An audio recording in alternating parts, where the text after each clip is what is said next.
শেষ ঠিকানা বৃদ্ধাশ্রমের পার্ট 2 তে আমরা দেখতে পাবো তার মাকে ফিরিয়ে আনার জন্য তার ছেলে এবং অন্যান্য মেয়েরা বৃদ্ধাশ্রমে গিয়েছে এবং তার ছেলে তার নিজের ভুলটা বুঝতে পারবে।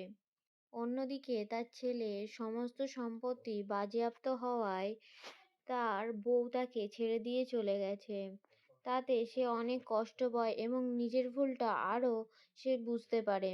শেষ ঠিকানা বৃদ্ধাশ্রমের পার্ট 1 হয়েছিল খুবই সুন্দর এবং দর্শকদের মন জয় করে তুলেছিল।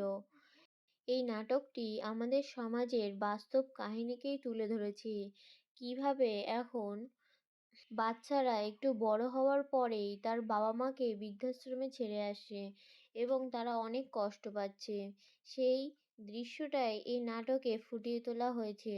শেষ ঠিকানা বৃদ্ধাশ্রম নাটকটির পার্ট 1-এ আমরা দেখেছি তার বাবা ভীষণ অসুস্থ ছিলেন। তখন তার ছেলে ও বৌমা এসে বলে যে সম্পত্তিটা তাদের নামে লিখে দিতে, তাহলে সে একটা ব্যবসা করতে পারবে। তার বাবা জানায় যে পরে লিখে দেবে, কিন্তু তার বৌমা বলে তাহলে আপনার ছেলেকে বাইরে কাজে যেতে হবে, সেটা কি ভালো হয়? কিন্তু তখন তার বাবা এবং মা বলল যে না, আমার ছেলে বাইরে কাজে যাবে না, আমি সম্পত্তি লিখে দিচ্ছি, ও সেই টাকাতেই ব্যবসা করুক। সম্পত্তি লিখে দেওয়ার কয়েকদিন পরেই তার বাবা মারা যায় এবং অন্যদিকে তার মেয়েরা খবর পায়, তারা ছুটে আসে। তার সব মেয়ে কিন্তু ভালো ছিল না, আবার সব জামাইও ভালো ছিল না। তাদের মধ্যে কিছু মানুষ বিরোধিতা করে এবং বলতে থাকে যে সম্পত্তি কেন ছেলেকে দিয়েছে। এই ঝামেলার পরে তারা বাড়ি ফিরে যায়, কারণ তাদের তো কিছুই করার ছিল না। তাদের বাবা মারা গেছে এবং মা কান্নাকাটি করছে। সালমা তার মাকে বিদায় জানায় এবং তার ছেলেও ঘরে ঢুকে যায়। সম্পত্তি পাওয়ার পরে তার বৌমা শাশুড়িকে ঠিকভাবে দেখে না। অন্যদিকে তার মেয়েরাও অনেক দুশ্চিন্তা করছে, তাদের হয়তো তার মায়ের কথা মনে পড়ছে।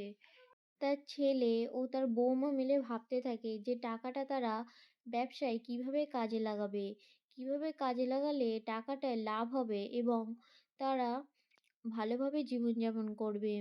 অন্যদিকে দেখা যায় যে জামাইটা এবং যে মেয়েটা সম্পত্তি নেওয়ার জন্য ঝগড়া বাঁধিয়েছিল, তাদের মনটা এখন একটু নরম হয়েছে এবং তারা ভালো হয়ে গেছে।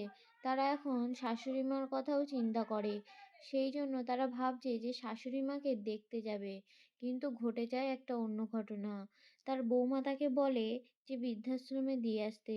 তখন তো সে অনেক কষ্ট পায়, কিন্তু কি আর করবে, তার বৌমা তাকে দেখতেই চায় না। ছেলেও মানতে না চাইলেও তার মাকে সে বৃদ্ধাশ্রমে অবশেষে দিয়ে আসে। তার মা অনেক কষ্ট পায়, কিন্তু কিছু করারও ছিল না। কিছুদিনের মধ্যেই খবর আসে যে তাদের সম্পত্তি নাকি বাজেয়াপ্ত করে দেওয়া হয়েছে। ব্যাংকের লোক নোটিশ নিয়ে আসে এবং এটা শুনে তার ছেলেও অনেক কষ্ট পায়।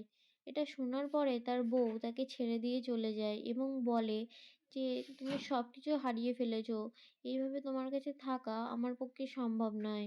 কিন্তু ছেলে তো বলে যে আমি তো সব তোমার কথা শুনেই করেছিলাম, এটা হলে আমি কি করব বলো। ছেলেটা তার নিজের ভুল বুঝতে পারে যে তাকে তার মার কাছে যাওয়া উচিত এবং ক্ষমা চাওয়া উচিত।